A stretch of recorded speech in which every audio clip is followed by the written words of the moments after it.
Well, hi there, I'm Nicole and thanks for joining me at curlupcandles.com, where I'm going to show you how simple, easy and fun it is to make a soy-scented container candle in the comfort of your own home. Let's get started.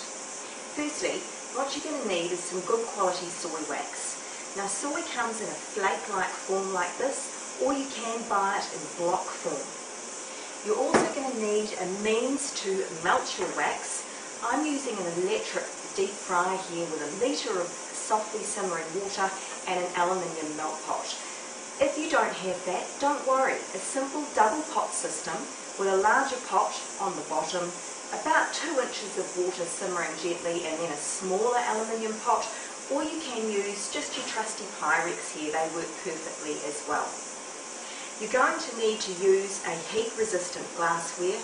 I'm using a little 55ml votive like this. These are available at local craft stores. There's a large variety of sizes and different shapes and styles. What you're also going to need is a way of monitoring the temperature of your wax through this process. What we do initially is we simmer our wax through to a melt point of around about 185 degrees Fahrenheit. We then want to back off that temperature and settle down to somewhere between 165 to 175. That's the ideal temperature to add your fragrance oil. You are going to need something like a candy thermometer that you can get from your local kitchen and homeware stores or craft stores, or because I do this all the time, prefer to use a digital thermometer. It's nice and fast and accurate. You're also going to need a means to measure in your accurate fragrance oil. I buy these in bulk from the local drugstores and pharmacies. Buy bucket loads of them. They come in handy for all sorts of things. And hey, what you don't want to do is cross-contaminate any of your fragrances. So it pays to have a good supply of these little medicine measurers here. You're going to need a means to fasten your wick to the glassware. I recommend purchasing and investing in a glue gun here. They make sure that the wick won't move anywhere, which is ideally what you want. You can get wick stickums, but my experience of these is that often you get a little bit of moisture or heat there and they come away from the glass, and this is an absolute no-no. You don't want that wick moving anywhere. So invest in a glue gun. They're really not too expensive. You're also going to need some good quality fragrance oil. Now, if you join the Masterclass online series, you're going to learn all the tricks of the trade that take perfumers years to specialise in and get perfect. Okay, but you do need some good quality fragrance oil that's specifically used for the purpose of candle making. Right, let's get started. First thing we want to do is just have a wee look here where our temperature of our wax is. Okay. Now I'm at 165 degrees Fahrenheit, which is a perfect temperature to add in my fragrance oil. So the first thing we're going to do is we're going to prepare our glass, and we're going to firmly place in our wick. Just use this one here.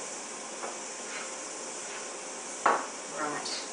A good little dollop of glue on the base here is all that's needed.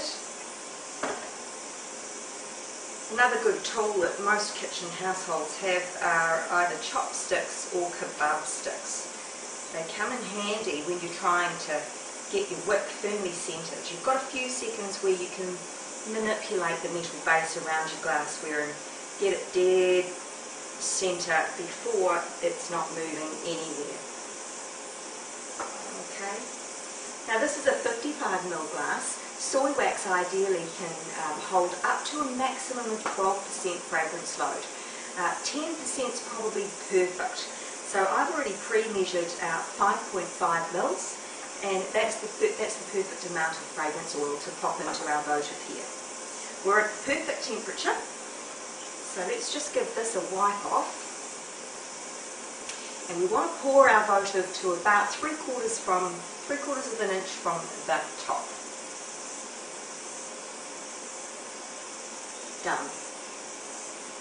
Now we know we're good to go with our fragrance oil, so we want to mix that in and stir it gently until it's all stirred and back to a nice, clear, transparent liquid. It's always nice to listen to your favourite musical artist Maybe have a cold cup of iced tea, perhaps a cheeky Pinot Gris if you feel like it. I like coming home, kicking off my shoes after a long hard day and find it utterly therapeutic to listen to Jack Johnson. Have a few cheeky sips, cheeky glasses of Pinot Gris. Let's be honest, I can always get in about 2 in a session of candle making.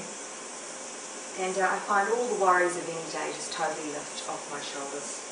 Totally transports me somewhere else, and I zone out into a completely peaceful, different world that smells heavenly and totally appeals to all of my senses. Alrighty, that's how easy this is. That is done now. The last thing we want to do is we want to make sure that the wick moves nowhere.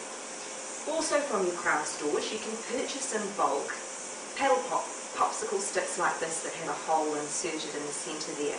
These are perfect for making sure that your wick doesn't move anywhere. Now, how many of you have bought candles in the past that have not liquefied to the outer edge, that have had that tunnelling effect and effectively ruined your candle?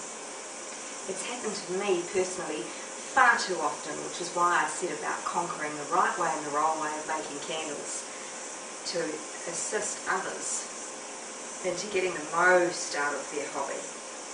Now you want to push that against the glass there, nice and firm, pull it taut, and then just gently wrap the wick around the paddle pop stick, like so. Voila! If you can make a cup of tea, you can make a scented candle. It is that easy. Now this demonstration you will see available everywhere on YouTube. There are lots of demonstrations of how to simply make a soy scented container candle. I have to tell you, it's not the Curl Up Candle masterclass way, and it is not the way that I create everyday ambience. If you want to learn everything about wicks and waxes, different glassware, product sourcing, fragrance blending, home styling, fragrance personalities, if you want to share recipes, enter competitions, you need to stick with me and join the Curl Up Candles Masterclass series online, where I will leave no stone unturned. You can learn and explore and become the very best that you can be, whether for your personal self or to turn into a small or large business. Stick with me and let me teach you how to create everyday ambience. Thank you so much for watching, and I do hope that you join me again soon. Have a fantastic day. Cheers.